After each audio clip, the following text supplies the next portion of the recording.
All right, guys. Hey, thanks for joining me today. The trail report for our area is some of it is really great and some hasn't been groomed yet, but we have enough snow that other than your funnel spots, like coming up around the interstate or where the trail narrows down to get through some woods, there it's getting pretty washed out. There is enough snow in the ditches that the ungroomed spots are kind of holding in there because guys are able to get out and wide.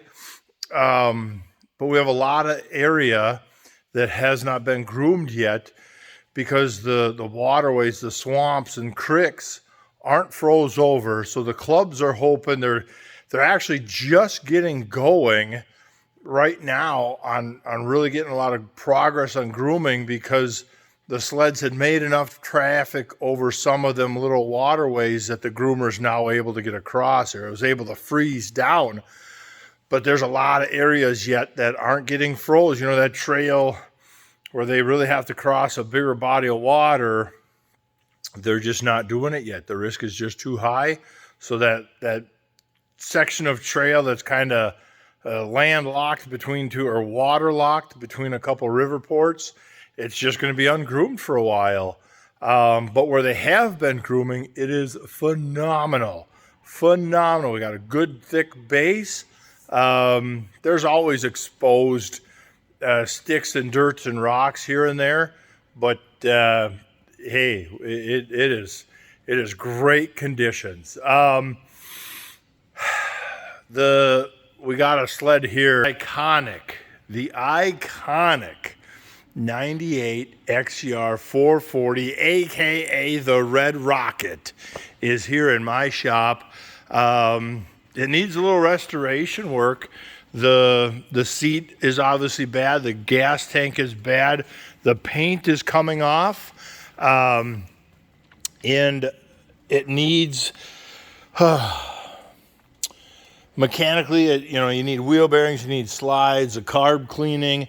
Mechanically, there's not a whole lot that needs to be done. We need to find a use. This tank is cracked in several areas, and so there's a few salvage yards around that a guy can call and see, can we find a seat and tank cover assembly, pull the skids, do the high facts, fix up the wheels, maybe look at the shock at that point, and then determine what are we going to do with the hood. That sled, the buddy has owned it pretty much since '98, and it's treated him well. It's a beautiful, quick little machine, and he's a smaller guy, so getting on the trails, he was always like, I always felt like with me as a big guy on a big sled chasing him on that was like a wolf chasing a rabbit through the brush.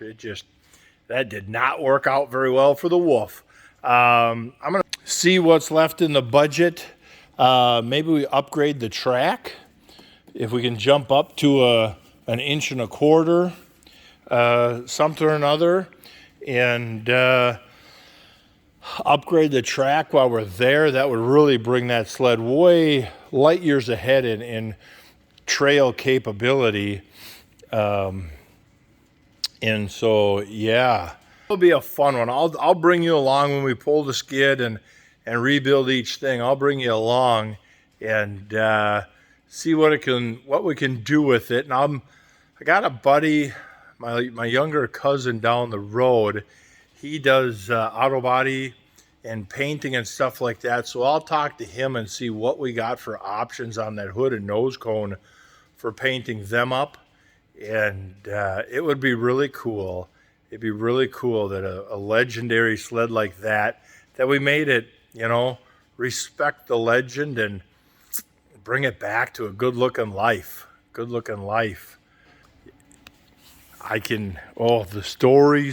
The stories we would have about running with that guy. But all right, guys, so that's your little teaser. That's one of the projects coming in. I still got an XCR 800 to put together to sell, and then we might have a Dragon We got a Dragon chassis out there that we might see if we can't put the 1000 triple in that Dragon chassis with some 800cc pipes. That's going to confuse a lot of you right there, but it should work out really well.